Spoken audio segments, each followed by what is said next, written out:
Well, it seems it's been just long enough for me to forget how terrible of an idea it is to run my vintage Traxxas 4Tech. Last time out here, this thing just was not happy. It's always been a handful. I got it up to, it's around 65 miles an hour, but it has a lot more. Again, I'm only running it on 2S. It has the Turnigy 5400 3650 sized motor in here, capable of a heck of a lot of speed. No doubt this could bring this car well over 100 miles an hour on 3S if it would stay on the road. But first I have to try to make some passes on 2S before I even think about 3S. Since last time, I adjusted the servo a bit so the throw's a little shorter. Maybe that'll help with the twitchy steering, but I don't have high hopes. And when I thought I lost the tie rod here, actually all that happened was one end popped off and it was hung up inside there where I wasn't seeing it. So I found that, and the only other difference is I'm running a receiver with a gyro, so maybe that'll have some kind of positive effect on it. I hope so. Now down the road here I have some roadkill to contend with, so that's not ideal, but hopefully I can make it around the roadkill without hitting it.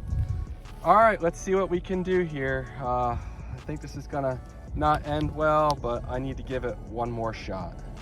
Okay, and the GPS is zeroed out and reading.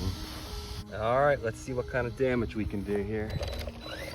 Okay, and here we go. I'm gonna try to slowly ease into the throttle. It's already messy.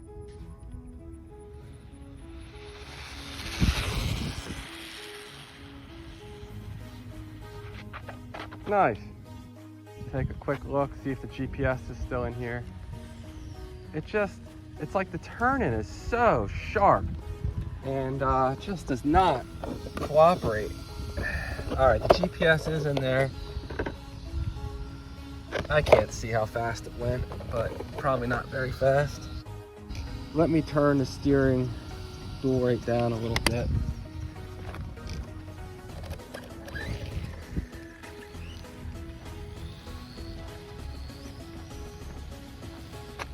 All right, one more shot here.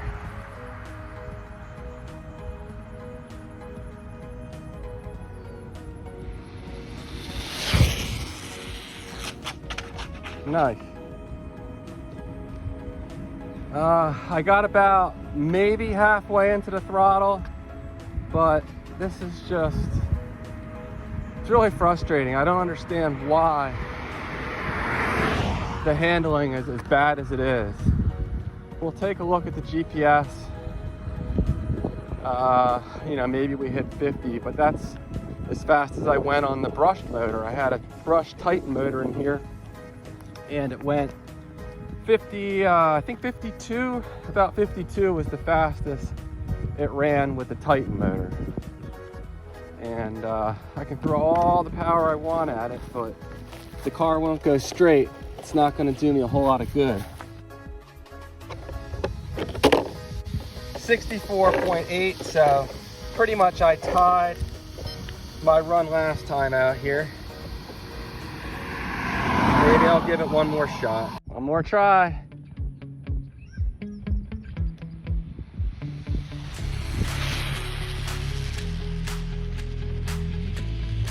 Whoa! That may be the fastest I ever got it, but that was not a pretty wreck. Hopefully my GPS and battery are still in there. I think I might be calling it quits here. Maybe I'll drop the gearing back and just kind of have some fun with it instead of doing speed runs. Did we top 64.8 miles an hour? I don't know. Seemed fairly strong. Uh-oh. Well, things went flying a bit. At least the battery stayed put. But as far as the GPS, not sure where that could have gone. I'll check back in when I find it. Okay, here's the GPS, 72.9, and I could go a lot taller with this gearing. I was getting into throttle pretty good there at the end, but you know, it could have gone a lot faster than that. It looks like I ruined one of my foam tires. Yep, I guess that was fun while it lasted. 72.9. Well, that was kind of fun while it lasted. 72.9 is gonna be it.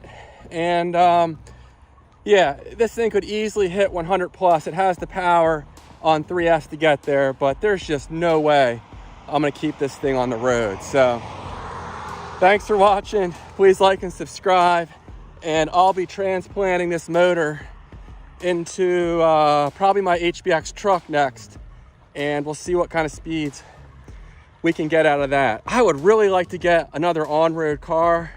I'd have a lot of fun maxing out 2S, but this is not the car for it. I think I'll probably put this thing up on eBay. I don't want to ruin it. I still have the stock tires and everything. And that's probably going to be my plan. Maybe one more video where I just kind of have some fun with it. Kind of, you know, sliding and drifting and whatnot. But that's it for the speed runs. All right, guys, take care.